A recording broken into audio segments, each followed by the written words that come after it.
जब पिता जो है माता के गर्भ में वीर्य स्थापित करता है तो धीरे धीरे 9 महीने में बच्चे का विकास होता है। जब बच्चा धीरे धीरे विकसित होता है तो 6ठे या 7वें महीने में फिर बच्चे को चेतना आती है। जैसे ही वीर्य स्थापित होता है, वीर्य के साथ आत्मा गर्भ में प्रवेश करता है और एक शरीर का निर्माण होता है।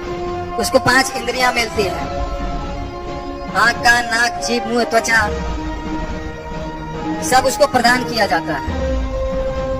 जब उसको चेतना आती है तब वह देखता है कि मैं तो बहुत दुख में हूँ, क्योंकि माता जब तीखा खाती है, गर्भवती माता, तो बच्चे को बहुत पीड़ा होती है। फिर उस अवस्था में जो बच्चा है भगवान से प्रार्थना करता है कि भगवान मुझे बाहर निकालिए, और अपने पिछले 100 जन्मों को याद करता है कि भगवान अब मुझे बाहर निकाल दीजिए, अब मैं आपकी भक्ति करूंगा, मैं आपको भूलूंगा नहीं। भगवान 9 महीने उस बच्चे का पेट में माँ के गर्भ में पालन करते हैं। माता कुछ कर नहीं सकती, पिता भी कुछ नहीं कर सकता। वहाँ पे कौन पालन करता है? भगवान कृष्ण पालन करते हैं।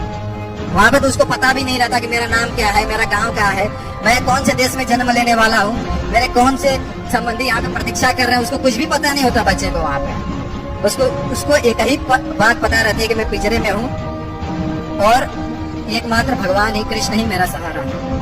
भगवान फिर भी पालन की व्यवस्था करते हैं। अगर कोई बेटा दूर जाता है ना, तो पिता उसको सब सामग्री प्रदान करके भेजता है कि बेटा वहाँ पे दूर जा रहे हो तो खाने पीने का ख्याल रखना, अपनी सेहत का ख्याल रखना। 9 महीने पेट में पालन करते हैं और बच्चे के जन्म लेने से पहले ही माता के स्तनों में दूध भर देते हैं। ये किसकी शक्ति है? भगवान कृष्ण की शक्ति है। ये दूध कहाँ से आता है?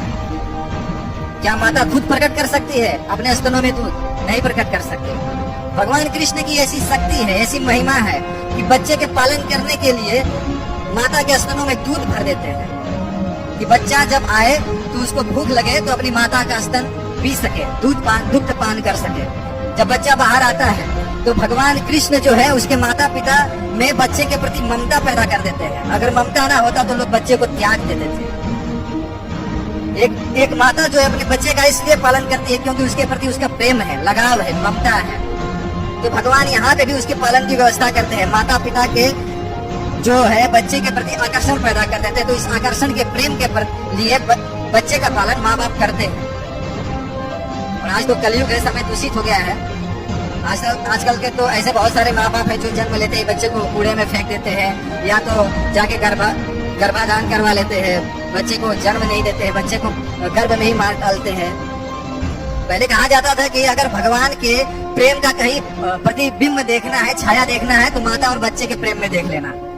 जैसे माता अपने बच्चे के लिए ललायित रहती है, उसी तरह ये छाया वहाँ पे देखकर महसूस कर सकते हो, ऐसा कहा जाता था पहले। लेकिन आजकल तो माँ बच्चों का भी प्रेम जो है दूषित हो चुका है। माता बच्चे को अपने स्तन का दूध नहीं पिलाती है, उसको नौकरानी के हाथों में छोड़ देती है, तो ये भी बहुत दूषित हो चुका है। इस तरह से माँ बाप उसका पालन करते हैं।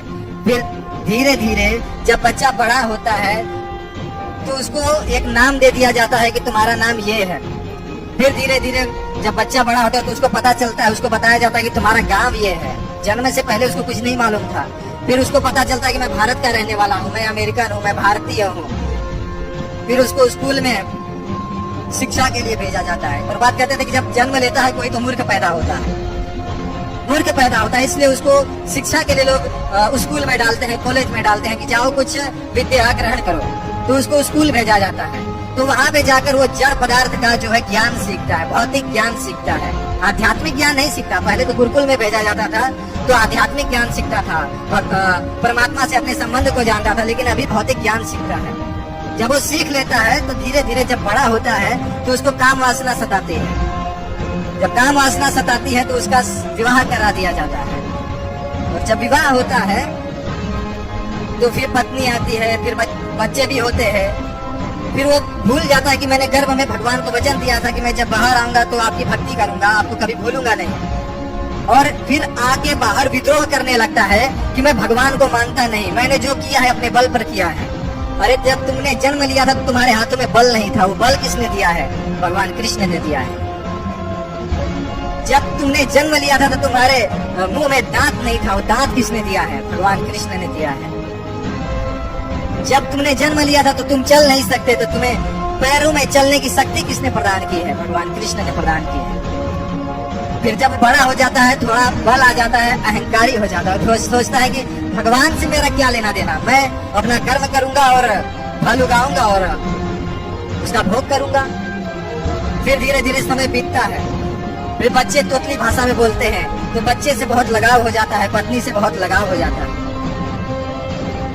और इस तरह से भगवान को विस्मृत कर देता है, विस्मृत कर देता है। फिर अनेक परिवार का पालन करने के लिए अनेक प्रकार के उसे पाप करने पड़ते हैं, अनेक प्रकार के झूठ बोलने पड़ते हैं, लोगों को धोखा देना पड़ता है, क्या क्या नहीं करना पड़ता है। और इस तरह से पाप करते हुए वह परिवार का भरण पोषण करता है और अनेक चिंताओं से उद्विग्न रहता है, चिंतित रहता है हमेशा कि मेरा कहीं ये डूब न जाए, मैंने ये बनाया, मैंने वो बनाया, बहुत चिंता में पड़ा रहता है।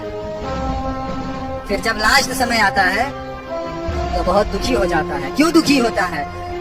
फिर देखता है कि मैंने जिसके लिए जिंदगी दे दी, मैंने जिसके लिए इतना धन कमाया, मैंने जिसके लिए चोरी की, मैंने जिसके लिए डाका डाला, मैंने जिन बच्चों के लिए, जिन पत्नी के लिए इतना कुछ किया, जिन भाइयों के लिए इतना कुछ किया, आज मेरी जब शक्ति काम नहीं कर रही है, मैं वृद्ध हो चुका हूँ, तो ये लोग मुझे पानी के लिए भी नहीं पूछ रहे हैं। वृद्धाश्रम आश्रम कितने सारे खुले हुए हैं, वहां पर जाएंगे तो कितने सारे बूढ़े लोग मिलते हैं और सब बड़े बड़े परिवार से रहते हैं, और उनके बड़े बड़े बेटों ने, नामी गिरामी बेटों ने उनको वृद्धाश्रम में फेंक दिया रहता है। क्यों फेंक दिया रहता है? क्योंकि उसने परम पिता की सेवा नहीं की, तो उसके बच्चे उसकी सेवा कैसे करेंगे?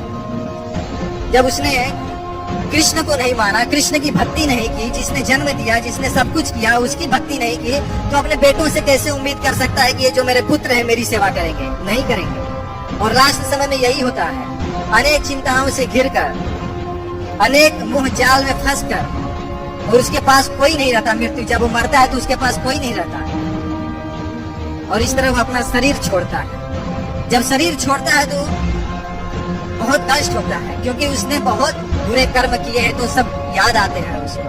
कहते हैं कि जब व्यक्ति मरता है तो 40,000 बिच्छू एक साथ डंक मारते हैं, ऐसा प्रभाव शरीर पर होता है, इतना दुख होता है। उसकी आंखें बाहर निकल जाती हैं, गला कफ पित्त वायु से आवृत हो जाता है, और सांस लेने में दिक्कत होती है। जब वो सांस लेता है तो घुर घुर की आवाज आती है। फिर लास्ट समय में 3 यमदूत आते हैं और उसकी आत्मा को खींच कर बाहर ले जाते हैं। तो बहुत ही एक खतरनाक, बहुत ही भयावह पोजीशन है, लेकिन लोगों के पास अभी बल है, शक्ति है, लोग अभी जवान है तो समझते नहीं है।